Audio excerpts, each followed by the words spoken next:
adoption from foster care, almost all kids have some degree of mental health, and they've all had traumas. But for the families that are willing to give that a try, it is so much work, but it is so rewarding.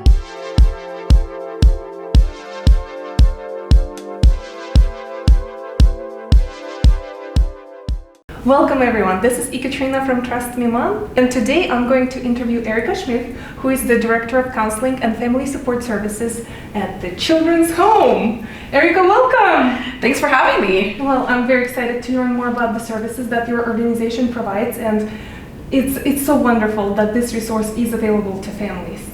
We always want families to know more about what we do and how they might be able to get involved. Right. So first, can you tell me more about the entire process of adoption and foster care and maybe differentiate it a little bit? Absolutely. So there's several different types of adoption. There is adoption from foster care, there is infant adoption, there is international adoption, and then there's different types of what we call private adoption with an attorney. We focus at the Children's Home on mainly adoption from foster care at the moment, although we still do some private infant adoption placements as well. And then tell me more about the entire process. Who can adopt a child? How much does it cost? What should the family expect? So it all depends on what type of adoption we're looking at. When we look at adoption from foster care, there is actually no fee involved for that. The state covers the fees mainly because parents are taking on a child with special needs. When it comes to infant adoption, a private infant adoption ranges anywhere from $20,000 to $60,000, $70,000 depending on how you go about it. So what are the requirements for the adoptive family? So for adoptive families, the first thing they do, no matter which program they're coming through, is attend trainings. There's a lot of different trainings on trauma, grief and loss, contact with biological family members, ways to parent a child in terms of educating them about their adoption. And then you get what's called a home study. And the home study is the legal document in Pennsylvania and elsewhere that allows you to adopt a child. The home study actually is consisting of paperwork, which is clearances, medical forms, references, financial information, and interviews with a social worker. Its goal is to assess the stability of the family. So we don't look for perfect families. No one's family is perfect. We all have stuff in our history, in our past, but we want to make sure the family is stable in all areas of their life.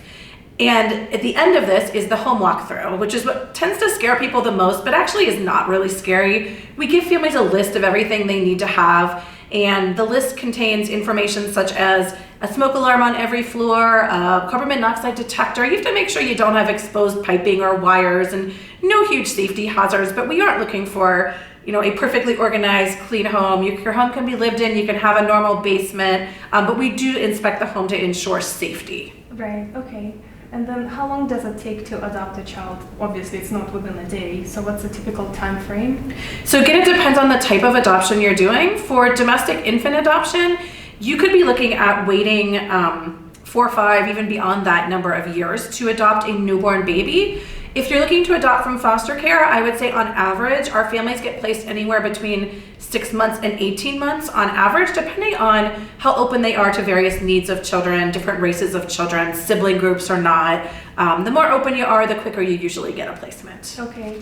Are there any benefits for adoptive family, especially through foster care, such as maybe free medical support, maybe college assistance? Are there any additional perks when the family is adopting a child from foster care? Yeah, that's a really good question and really important because kids coming from foster care, first of all, you're initially fostering a child that is not yours. You're parenting that child, you're giving them everything. And second of all, children have needs. So the supports in place are important. Children are on medical assistance the entire duration of their foster care stay. And then when we move to adoption, I believe the statistic is 99% of children remain on that medical assistance once the adoption finalizes. There also is what we call a per diem rate to go towards the care of the child that might not be covered under medical assistance. This can be things like food, clothing, additional supports that aren't medical related that the insurance might not cover. So for instance, a lot of kids do equine therapy. That's something that's not covered under insurance, and that goes ahead and is covered by that per diem. So it's anywhere from like $18 to $30 a day, depending on the agency, depending on the needs that the child might have that is helpful for them. And in terms of college tuition, if the child has been in foster care at the age of 16 or beyond, or if the child has been adopted from foster care at age 16 or later, they are eligible for a waiver in Pennsylvania that covers their college tuition and some other expenses as well. So that's a really nice perk when you're adopting an older child to not have to worry about paying for college. Oh, that's good to know. Any other benefits for the family? So it sounds like they're getting a small stipend for living expenses or Correct. medical, and then potentially covered college tuition, right? Correct, and that's pretty much the bulk of the financial expenses, but the financial compensation. But there is so much support out there. The foster care agency that has licensed the family and that follows the case provides a lot of emotional and social and need support for the family, helps line up their therapies, helps line up their medical appointments if needed. We help make sure all their paperwork's turned in that's required by the state. And then post-adoption, there is counseling that is free through the state, through Pennsylvania's statewide adoption and permanency network. And the Children's Home does provide some of that as well. It's called post-permanency services. And it's a free resource for anyone that adopted in Pennsylvania for any type of adoption, domestic, international, from foster care, a kinship adoption, any adoption, those services are there. And it offers almost a case manager to help the family kind of network and get the resources they need to keep things going really well with the child and the family. Interesting. So as you mentioned kinship, do you also have some kind of a legal support? Because I can imagine a scenario where a parent died and then, I don't know, an uncle or aunt adopted the child. So in addition to therapy and social caseworker, any legal support or any additional resources that may be available? So for our private infant adoption, our agency does have an attorney that we work with and we consult with, and that is covered by the fee the family would pay to adopt. In adoption from foster care, the CYF county agency, Children and Youth Services is what I meant by CYF, but they are the ones that cover the legal expenses for actually facilitating an adoption. I see. How many children are currently waiting to be adopted? Do you have any statistics? So in Pennsylvania, the most recent statistics go back to 2021, and there are over 3,000 children, I think it's 3,057 specifically, that were waiting to be adopted at the time that this survey was completed. Some of those children are at a state where we call legally free for adoption. I believe a third of them are about legally free, which means that parental rights are already terminated. They're a little bit closer to adoption. And we have to keep in mind that some of those are waiting to be adopted by family members. Those are not all waiting to be adopted by the families that we bring in at the Children's Home. And where do these children stay? Are they all in foster care, or there is some kind of an orphanage available? So that's a really good question. We don't have orphanages per se. Most children are in foster homes. Some children are in what we call group homes, which is if we can't find a foster home for them, they're in a kind of a shelter setting where they live with other kids and they've got staff supervision. Some kids are in what we call a residential treatment facility, which is a more therapeutic environment that works on the needs of children that may not be ready to go to a foster home based on the trauma that they've had.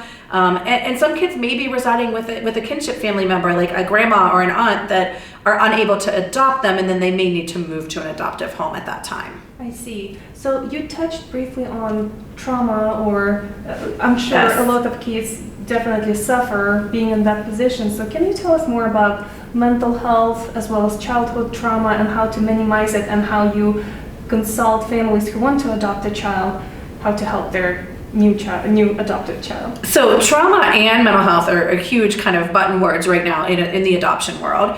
And if we start first with like domestic infant adoption, even though the child in those cases is adopted as a baby, there is a predisposition often for mental health, because oftentimes the parents are choosing a private adoption plan due to their own mental health concerns. So there might be a genetic predisposition towards that a family should be aware of. And also children as they grow struggle with their identity and wanting to figure out kind of where they came from and how that relates to who they are in their adoptive home. For adoption from foster care, almost all kids have some degree of mental health, and they've all had trauma. So when we look at why children are removed from the biological family and they enter foster care in the first place, the main reason for that is because either abuse, so sexual abuse and physical abuse are the primary types of abuse, or they've been neglected, which means that they don't have food, clothing, shelter, the basic needs kids need to survive. Sometimes they're in care because parents have drug and alcohol use, or there's domestic violence in the home that isn't able to be kind of fixed quickly. And all of those are traumatic for children. The act of being removed from the home is traumatic for a child. So when you have trauma, you have mental health needs. Mental health needs can be simple. They can be, a lower level depression or anxiety, or what we call adjustment disorder. They can be post-traumatic stress disorder in severe cases of abuse and neglect. A lot of our children have are a bit neuroatypical, so they may have ADHD or autism. Some of that may also overlap with the trauma. There's some overlapping symptoms. So there is a lot there in the world of mental health, and that correlates nicely with trauma. And we always want to make sure families are supported. So in terms of the mental health world and the counseling we're starting to provide here at the Children's Home, it's really important that children have what we call an adoption competent therapist. And so if you have a child that's adopted that needs mental health services or that has had trauma, you want a therapist that knows adoption, that understands kind of some of the pillars of what an adoption experience looks like for a child and can adequately provide those services as such. We also look for therapists that are trauma informed. That's the other word we use a lot. So a trauma informed therapist would have understanding of like what trauma does to a child that's been exposed, and then they work their methods of working with the child and the family using both the perspectives of adoption and trauma. And how the adoptive family, how the parents need to be prepared for taking care of the child. I assume they are also getting some kind of a counseling and therapy services, right? So parents have really good education. That's one thing. So our families that come through us have about 24 hours of training, which is what's recommended by SWAN, Pennsylvania's statewide adoption and permanency network. And their training covers grief and loss, trauma, information about the child welfare system, parenting, resources, cultural humility, and on parenting a child that might be a different culture of theirs. So there is a lot of support there. And then each year they're certified to foster. They get anywhere from 6 to 20 credits, depending on the agency, of continuing education. So they're learning a lot. We do greatly recommend that parents also participate with their child in family therapy, and we recommend individual therapy because oftentimes what happens is parenting an adopted child is triggering. It triggers the fact that you may not have been able to have your own biological child and you know, went the route of adoption to grow your family and wanting to process that piece. We also find that it's triggering sometimes because foster kids that have had trauma are hard kids. They are kids that have anger. They are kids that want to take control of a lot of things. They're not the easiest kids to parent, and they shouldn't be because they've had a lot happen to them, but parents need support too. We also highly recommend support groups and services so families can connect to each other. And so you just mentioned that families can connect to each other. Is there some kind of a support group where other families meet with each other and exchange with information, maybe, or a Facebook group? How families can find a community of like-minded families who are dealing with the same thing? And it's so important. So there's a couple of different ways. A lot of agencies run their own support groups. We don't do a support group, but we started to just very recently run quarterly gatherings. So they're going to involve an activity like a movie night or a picnic at a park where families can come together, kids can play, and the families can just talk and share experiences and share resources. There are some support groups more formally in the area. SWAN, again, Pennsylvania Statewide Adoption and Permanency Network, they run post-permanency support groups. So different agencies in the area run support groups after the adoption where families can connect. And there are a lot of informal ways as well. There's a local Facebook group for adoptive and foster families. There's national big ones. So you certainly do get a lot of support from social media if you use social media. Right. And I see, especially after COVID, probably people are hungry for more in-person connection. And will this quarterly event that you just mentioned, is it only open to families who adopted from you, or it could be other families who have very difficult kids, such as, I don't know, behavioral challenges, that they want to meet other like-minded parents who struggle with similar issues? So currently ours are just for families that adopted through us. However, now that we are growing our counseling services, we have a lot of hopes of expanding our support group capabilities. We've thought about doing support groups for teen parents of teens. We've thought about doing support groups for parenting in general. We've thought about expanding beyond the Children's Home families. And especially, I think, important to the heart of the Children's Home, we've thought about doing support groups for families that are parenting a child with a medical need or a developmental need, so that those families also get the support that they need. Right. Excellent. Tell me more about the mental health counseling and services. Is it covered by insurance? Is it free for families? Can you elaborate more? Because it is a costly service if you pay out of pocket. So very exciting because we're growing these services. We right now are doing outpatient counseling services for things that are really close to the Children's Home mission, such as adoption, infertility. We do evaluations for surrogacy and assisted reproduction. We've been working with donor-conceived individuals and recipient parents who are parenting a donor-conceived child. That's a passion that's kind of close to me that I've been working on. We are doing now more general marriage therapy. We have a counselor, his name's Joe Rataco, that is learning the Gottman method to do couples counseling. Yes. So I mean, he's gonna be through level 2, I believe, shortly, and can see couples. We are doing general grief counseling at the time, and we are opening up to work with families that do have a child with a diagnosis of medical diagnosis or developmental diagnosis that just needs extra support for like kind of the grief and the processing it takes when your child has some struggles.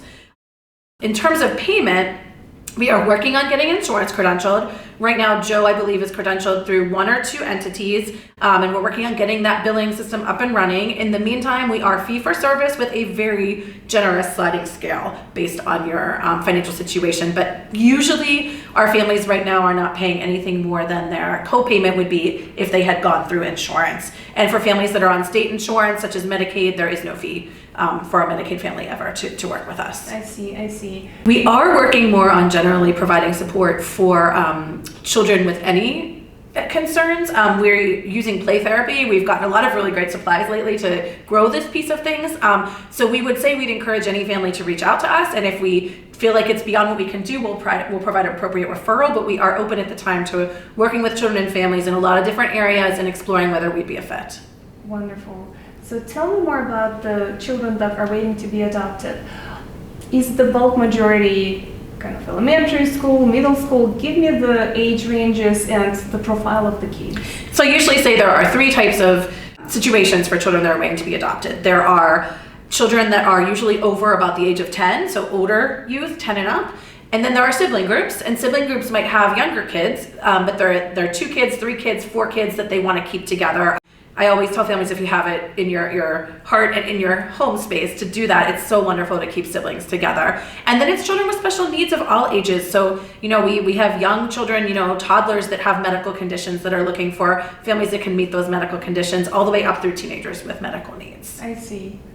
An unusual question. Yeah. So imagine if a family adopted a child, they went through the entire program, education, got approved, and then after a year or 2, they realize that they cannot handle child's behavior. Mm-hmm. Can they return the child? I don't know what would be the correct way of asking that, but what happens if a parent gets so overwhelmed that they really underestimated how hard it will be to take care of a child? Sure. So that's not an unrealistic question, because a lot of times the kids' needs grow over time, and it is more than you think you're getting into. We try to support those families as best as possible with services. If the family is fostering still, and there is not the family does not feel they can meet the child's needs as the needs grow, we can work to find a different placement and help transition the child. That's always our last resort. Our first resort is always to provide services and support and try to make this work in any way possible, because it's another trauma to the child to have to leave that home. If the adoption already occurred, that's a great time for that SWAN post-permanency services to come into place, because then you've got a worker coming in and getting you hooked up with all different resources to preserve that placement and help it work. Maybe that child needs a more therapeutic environment for a short term to work on themselves and certain types of treatment, but we certainly do everything we can before we would ever disrupt an adoption and want that child to come back into care. I see. Okay. Once you are an adoptive parent of the child, that is your legal child, as if you gave birth to that child. So, we expect you to treat that child in the same way you would if this were your biological child that developed problems that you were unable to handle. And people have biological kids that tend to, have mental health or behavioral concerns that escalate as they grow as well and need support. So we encourage you to seek supports in the same way you would a biological child. Another question. Can other people who are not willing to adopt or foster a child, but they want to help, can they make a donation? How else can they support your organization and kids who need to find their permanent home? Yeah, great question. Absolutely, we are always welcoming donors who may be willing to give to us generally or as a special project. We are also always in need of gift cards. So we help most of our foster families buy their kids clothing. We're just buying a toddler bed for somebody that got a toddler as part of a sibling group. We've bought bunk beds for someone getting a sibling group. We use gift cards that are generously donated by our donors for all of these needs. We also help families that may, for a period of time, be in need of help having a Thanksgiving dinner or buying a Halloween costume for a child because their money is tight. So those gift cards help for those things as well, and that's a huge component to us supporting our foster families. The other thing that we welcome is we do need respite providers. So if you're unable to be a foster family, but you might want to take a child for a weekend or a week while a family goes on vacation, or if a family needs a little bit of a break just to kind of have some self-care time, we always welcome families that could do that respite care and maybe do a very short-term stint with a child. Oh, that's great to know. And what would be the profile of people who are willing to take a child just for the weekend or for a few days? Oftentimes it's families that have completed their family, that feel like they're too busy for a full-time foster child, but would like to give back and feel like they could offer a child a really great weekend. I mean, we've had grandparents doing this. We've had parents with kids in college doing this. So anyone that feels that they're able to basically spend a weekend hanging out with a kid or spend a week hanging out with a kid and doing some fun things. And while these kids do have needs, most of the time for respite care, you're very short term dealing with those needs and kind of giving that child a good fun experience while their foster family is away. How can a family who wants to take a child just for the weekend does it? Do they also need to complete training? How will they be paired with the child? Tell me more about that. Yeah, so they do undergo the same training our foster families undergo because they are parenting children that have had trauma and that have some needs. So by doing that, they are educated and prepared. They also maintain those 6 credits a year to keep up their knowledge and their approval, their certification. And they learn about the child before they ever say yes to the respite placement. So we usually send out an email blast and we'll say, hey, we have a child of this age that needs a placement on this date for the weekend. Are any of the respite families available? And so they choose whether it's a fit for their home. And the social workers in our program support them in the same way that they do a foster family.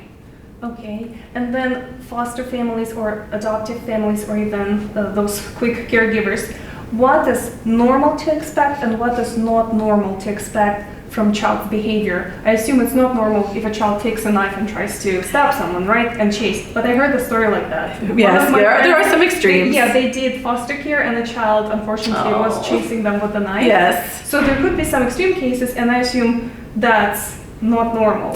So what is normal, what's not? So there's a really wide range of normal. Some kids have very mild needs. So what's very typical, tantrums even beyond the age of 2, 3, and 4, right? So you can see 8, 9, 10-year-olds having tantrums like a 2 or 3-year-old would typically have because of their trauma and possibly some delays due to the trauma. Stealing food can be normal because that was their survival. Lying can be normal. Again, that's how they survived, by lying. So they didn't get hit, so they didn't get abused. Being controlling is very, very normal. A kid that wants to control everything because their life is completely out of their control. And so having controlling behaviors and wanting to take charge of everything, which can be frustrating to parents, very normal behavior. Kids with mental health needs, depression, anxiety, anger, not knowing how to control their anger, that's all very normal as well for kids that have had trauma. The things that we say are sort of red flags that we say, this child needs mental health treatment immediately. Obviously, like you just said, violence towards another family member, and significant violence, not just a push or something that they may have seen in their family, birth family's home. But something like that, if they're sexually acting out towards another person or child in the home, you'd want to seek therapy right away. Fire setting, cruelty to animals, things like that are major, major concerns. I think sometimes families fear that that's going to be the case in a lot of our kids, but it really isn't. Those are the more extreme cases, and although they do happen, they're not all the time our typical case. And also, that's the signal that you would need to get help for your child right away. I mean, you have a situation where a child takes a knife and it's coming after family members, that's when the police gets called, the child gets hospitalized right away. I mean, that's not a child that's ready to stay in the foster home, unfortunately. And then usually the child gets therapeutic support in hopes they can return to that or another foster home in the future. So you mentioned it's not a typical scenario, it's a very small Correct. Tell me more about success stories. We've had some great success stories. One of my favorites to talk about is we had a family that was willing to take and adopt a 20-year-old that had his finalization hearing one day before he turned 21. So at age 21, kids age out of the foster care system. That means they're on their own. All their supports, and if they don't have a family by that time, they're just sort of on their own. And we had this amazing family that was willing to give this child a chance that was 20 years old, and we managed to get that finalization hearing in on that. I think it was literally the day before he turned 21. And so that's one of my favorite success stories. Like I have a heart for these older children that still really, really, really want families, and there's much fewer families out there willing to give those kids a chance. So it's really nice when we have them. And the other success stories I really like are those that adopt 3 and 4 siblings. Again, not every family can do that, logistically speaking, financially speaking, and with the space in their home. But for the families that are willing to give that a try, it is so much work, but it is so rewarding to see kids stay together. And we've had families adopt a sibling group of 4 one time. We very recently had a family adopt a sibling group of 3 where they were having trouble finding other placements for the children, and they just finalized the adoption about a month ago, and they're doing beautifully as a family. And the other case that I always like to share, and again a big need here at the Children's Home and in Pennsylvania, is families for kids with medical needs. And we had a family we were working with that they had no intention of adopting a child with medical needs, and they happened to be volunteers here at the Children's Home, and so they came in and they met this child and they started to play with him, and fast forward now, they've adopted him, and he is just growing and thriving. Like, he was told he wouldn't be able to walk, he's walking now.